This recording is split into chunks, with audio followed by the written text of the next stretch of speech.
Nah, jadi peribahasa ini sebujurnya juga itu beda lawan apa ya pemahaman secara umum.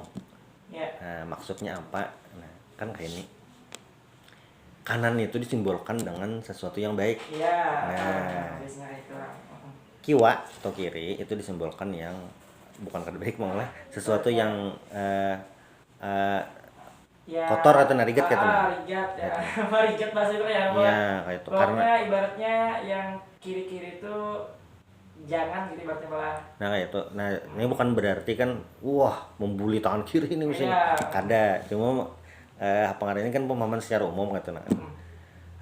Tapi di peribahasa ini malah kiwa itu ada keistimewaan gitu nah. Kalau bahasa biasanya kan orang kidal. iya, Nah, kidal kayak itu nah.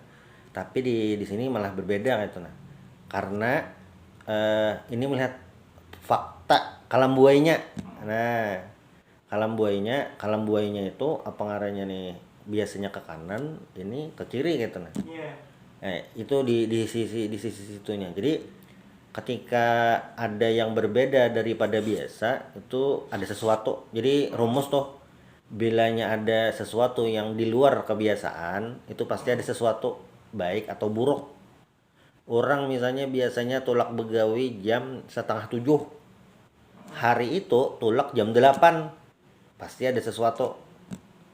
Orang tuh misalnya biasanya makan siang jam setengah 1, soalnya pas hari itu jam setengah 3, nah pasti ada sesuatu dah. Nah kalam buah ini sama biasanya, pusingnya ke kanan, ini ke kiwa. Nah pasti ini ada kalam buahnya lain nih. Nah eh, dan peribahasa ini dipakai untuk manusia, nah berarti ada sesuatu nih gitu lah. iya, Itu anunya, bentuk penghargaannya. Jadi ngaran peribahasa ini anulah lain lain bahasa bahasa langsung gitu nah. Jadi harus dipahami gitu nah. Antara pujian atau sindiran atau apa, kada sama gitu nah. Ada misalnya peribahasa tentang binatang nih, akal mamilanduk. Nah, akal mamilanduk ini kan bahasa lain daripada maakal. Padahal kan pilanduk itu binatang, kada mungkin bisi akal kayak itu nah. Tapi ketika menyindir gasan orang yang ketujuh makali orang itu makal lah, itu macam-macam gawian diakali itu. Disindir pakai ini, bahasa ini gitu nah.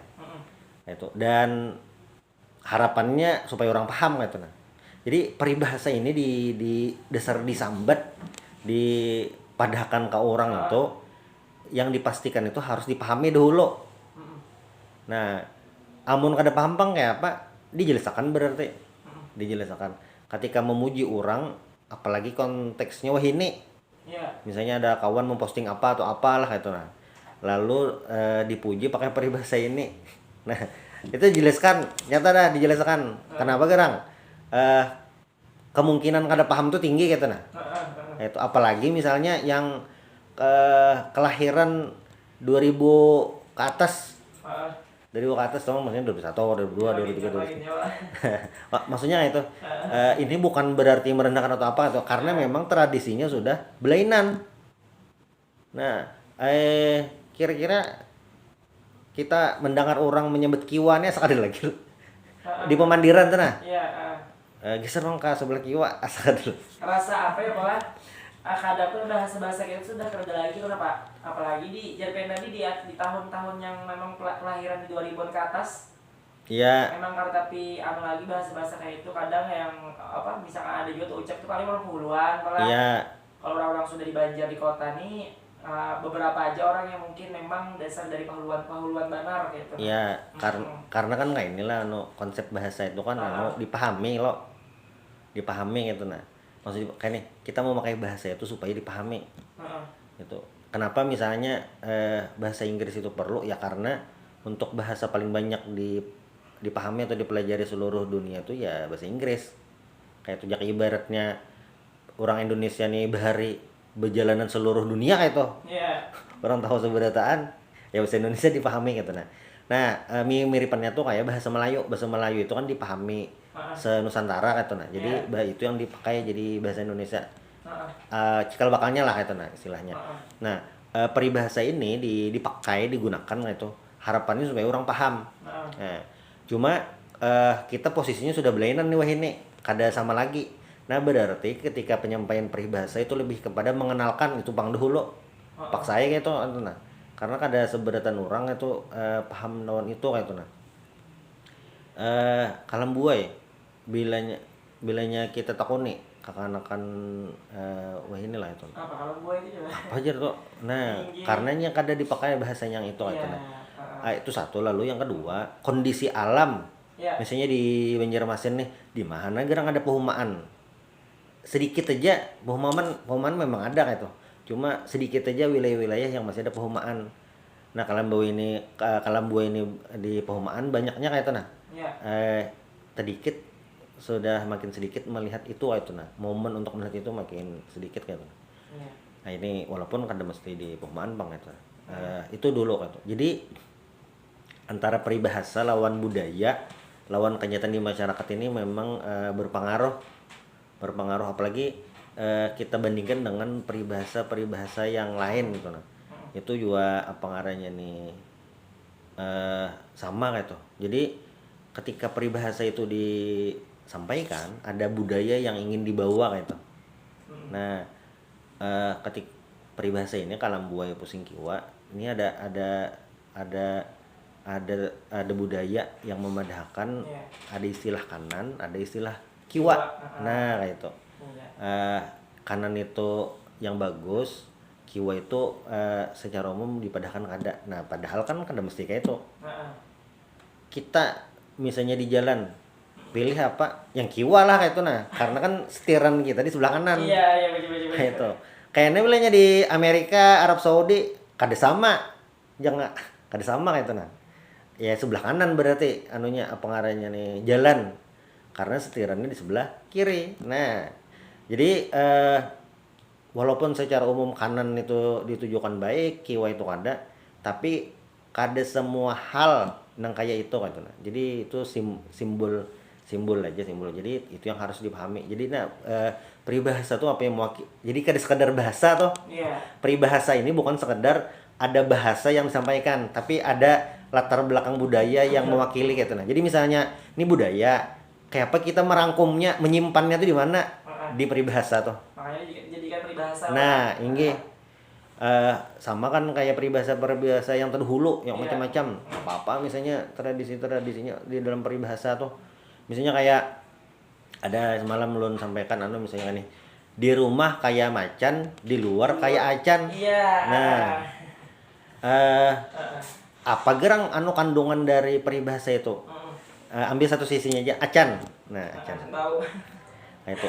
Nah, acan itu adalah salah satu barang yang adakannya di Dapur. rumah dan tepatnya di dapur. Iya. Nah, dan acan itu adalah apa ngarannya nih? Pasti disimpan nih. Iya. Karena memang baunya beda gitu nah. Nyedap juga lah Oke. sayur. Iya. Nah, yang ingin disampaikan dari bahasa itu adalah apa ngarannya nih? Ada barang yang namanya acan itu disimpan di rumah gitu nah. Dan itu acan itu kada bergerak kada apa-apa, amun kada yang isian memakainya. Nah,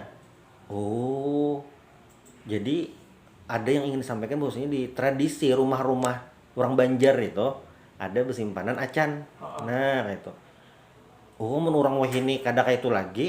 Nah, berarti kan ada tradisi apa ya? Ada budaya, ada kebiasaan yang sudah hilang.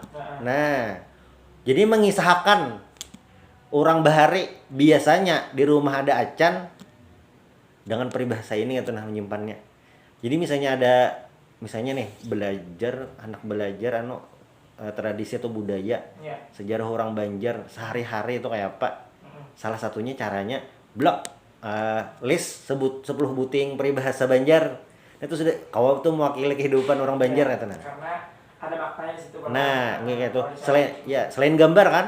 Iya. Gambar. Misalnya ada pertanyaan kayak nih. Ini bagus Bang juga nih gesan kekawanan gitu nah. Para senior juga. Ketika hendak menyampaikan tentang budaya atau kebiasaan orang Banjar gitu nah. Tapi resum ringkasan ibarat PowerPoint-nya gitu nah. Bisa diwakili dengan foto kayak itu. bisa diwakili apa ngarannya dengan kisah kayak itu nah. Paling ringkas salah satunya adalah dengan peribahasa kayak itu. Peribahasa orang Banjar misalnya lagi di rumah ini misalnya peribahasa dalam etika Iya. berpergaulan ini yang dipakai gitu nah. Nah, tapi Pian sebelumnya Pak mengenal apa namanya? Mengenal paribahasa Banjar nih sejak kapan tuh Pak? Kalau Pian sendiri nih, kan Pian ibaratnya yang ulun di awalnya nggak tahu malah mungkin mereka nggak tahu juga timbul bisa ada jadi kata-kata kalau buat pusing kiwa di rumah kayak macam di luar kayak apa tadi? Kayak acan. Kayak acan. Nah, Ya. itu tuh memang dasar ada kah? Sebelumnya Pak Pian dapat referensinya atau memang Pian pernah mendengar itu langsung dari orang tua Bahari gitu Pak? Jadi amun apa ya secara kehidupan Iya. da, eh, peribahasa-peribahasa itu ada yang dasar mendengar di telinga kayak itu. Heeh. Mendengar telinga orang-orang Bahari, Paninian. Nah, kayak itu. Nah, sudah wahine kayak itu nah. Mengatakan itu istilahnya flashback atau amun bahasa di pondok tuh murojaah, mau ulangi. Nah, itu pakai referensi. Pakai referensi gitu nah. Pakai referensi. Nah, referensinya mana? Ya dari buku kayak itu. Ya, apa aja ada bukunya lah peribahasa Banjar. Ada dari buku kayak itu nah.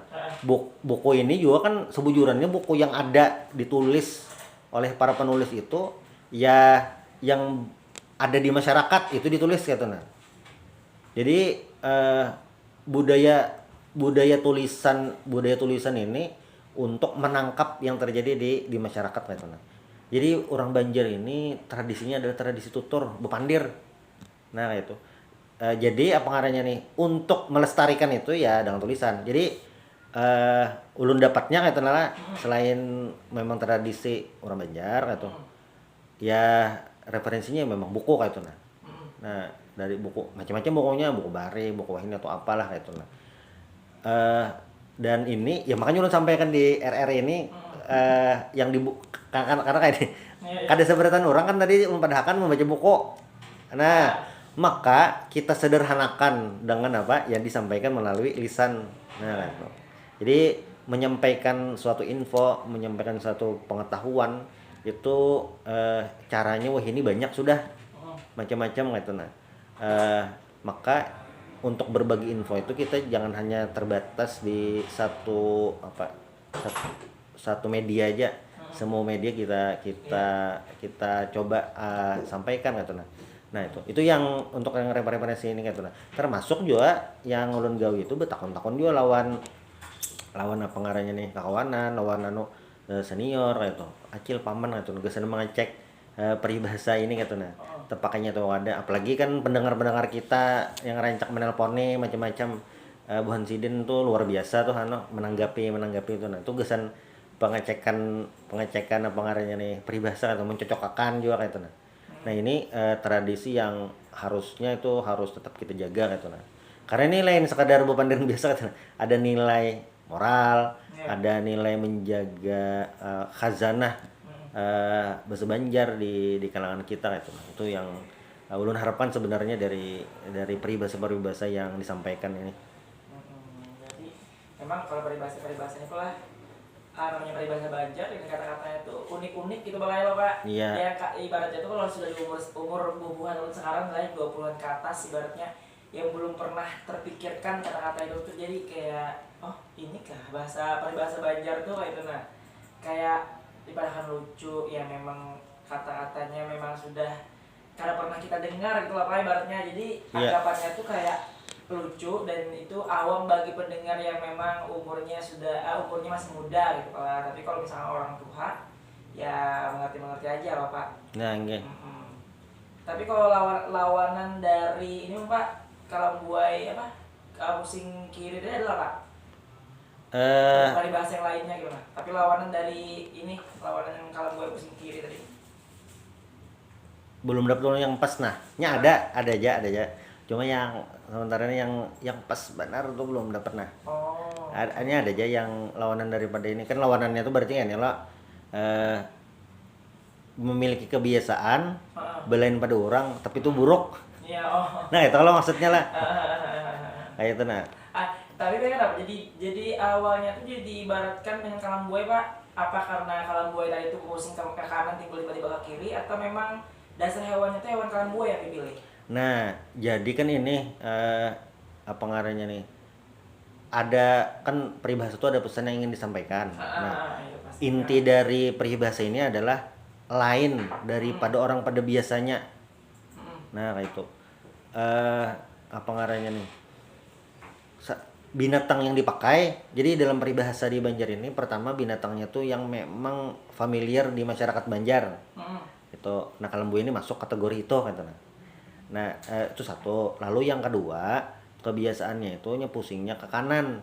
Mm-mm. Nah, eh, peribahasa ini memakai kiwa dan itu apa ngarannya nih di luar kebiasaan. Mm-mm. Lalu yang ketiga, ketika ada kalambuaya itu pusing ke kiwa itu menunjukkan keistimewaan. Iya. Nah, maka untuk menggambarkan belainan dan itu istimewa, inilah yang dipakai itu. Nah, kenapa jar misalnya kada ayam atau apa, kada ayam yang dipakai atau kada kucing. Nah, ini lain pulang gitu nah. Jadi binatang tuh kayak mewakili simbol ada sifat. Iya. Nah, itu. Kayak jerulun tadi misalnya pilandok. Pilandok itu simbolnya pintar. Walaupun kan kita tahu kayak itu nah. Kalau binatang itu yang biasanya lah yang dasar bujur tepintar tuh ada lumba-lumba. Kancil ya pak. Kancil kita mau mulai kan mah. Kalau kancil itu Kayak sangat itu. nakal di lagunya mah. Ya itu lagunya. Ya cuma maksudnya secara real kayak itu nah lah biasanya Iya, kan iya. lumba-lumba kan biasanya ada atraksi menghitung. Pintarnya. Lumba-lumba kayak itu nah. Berlatih, gitu. Ya warik itu termasuk pintar kayak itu. Tapi nakal. Kayak itu. Maka diarahkan. Ya, cuma maksudnya kan apa ya kecerdasannya tuh nah dianggap Iya. dianggap nah itu. Kada kancil atau kada pilandok yang dipakai gesan atraksi kan. Nah, kayak itu. Di sirkus kadeda kan pilandok. Iya, jujur. Yang harimau tuh kawa dilatih, singa kawa dilatih, ada gajah juga kita melihatnya di atraksi itu, anjing laut kah juga itu kan dipakai lain ini. Nah, berarti kan apa? Nah, makanya hewan itu ada simbol, maksudnya di peribahasa Banjar tuh nah ada simbol. Sempat lagi dikit lagi. Buaya juga. Jadi ada juga peribahasa Banjar itu kula-kula buaya. Nah, kula-kula buaya ini kan ini secara artinya itu secara singkat adalah soalnya keluarga juga yang manok itu. Iya. Nah, Makanya nama kula-kula buaya pak. ya kan buaya itu simbol binatang karnivora dan Iya. meigut kayak itu nah. Mm-mm. Dan meigutnya tuh bilanya parak beigutnya. Nah. Nah, itu. Amun inya kadang yang kayak ini nah buaya tuh ada orang jauh disesahinya. Mm-mm. Mulai jauh udah mengeker, kada kayak hiu. Hiu tuh kan jauh mengeker. Nah, buaya tuh kan kada kayak itu benar. Bila teparak di anunya kayak itu nah. Ini kan jadi setiap binatang tuh ada simbol sifat walaupun ya binatang tuh kada kayak manusianya kada bakal kan. Iya. Nah, kira-kira itu Bang no. Oke. Baik, Bapak Muhammad Taslim Rahmat, terima kasih banyak atas penyampaian hari ini. Dengan topik kita tadi itu kalambuaya pusing kiri, iya lah. Iya, pusing kiwa. Pusing kiwa ya. Bahasa banyak pusing kiwa. Kalau Indonesia itu keong pusing kiri. Berpusing ke kiri malah keong. Keong lah Pak? Iya. Keong pusing ke kiri. Nah, mungkin mendengar apa namanya? Yang masih penasaran lawan peribahasa-peribahasa Banjar bisa nanti selalu tongkrongin ya atau dengarkan terus pada lebih isukan bersama Bapak Muhammad Taslim Rahman, karena beliau ini selalu memberikan memberikan topik-topik peribahasa Banjar yang menarik, tapi topik itu biasanya berhubungan dengan hewan-hewan gitu Pak. Peribahasa Banjarnya apa? Kada mesti hewan Bang, pokoknya peribahasa lah kata. Intinya kan mesti hewan dari peribahasa Banjar ibaratnya kayak gitu. Nah, terima kasih banyak sudah stay tune tadi di promo Banjarmasin Suara Budaya Banjar. Terima kasih banyak Pak lah. Iya. Minta rela, mudah-mudahan pian sehat selalu, panjang umur, mudah-mudahan rezekinya, sehatkan badannya, dan kau bertaman pulang lawan ulun atau lawan penyiar lainnya, dan kau bertaman pulang memberikan informasi-informasi atau peribahasa-peribahasa Banjar bagi pendengar dan sanak perompat sebarataan. Dan mungkin itu aja, Rizky mau sekalian pamit di ruang dengar Anda karena setelahnya bakal ada Helda yang menemani Buan P seberatan sampai pukul 17.30. Dan tolong kau tanyakan si Din sampai pukul 17.30. Kalau gitu Rizky sekalian pamit. Terima kasih sekali lagi Pak. Iya. Di ruang dengar Anda. Wassalamualaikum warahmatullahi wabarakatuh.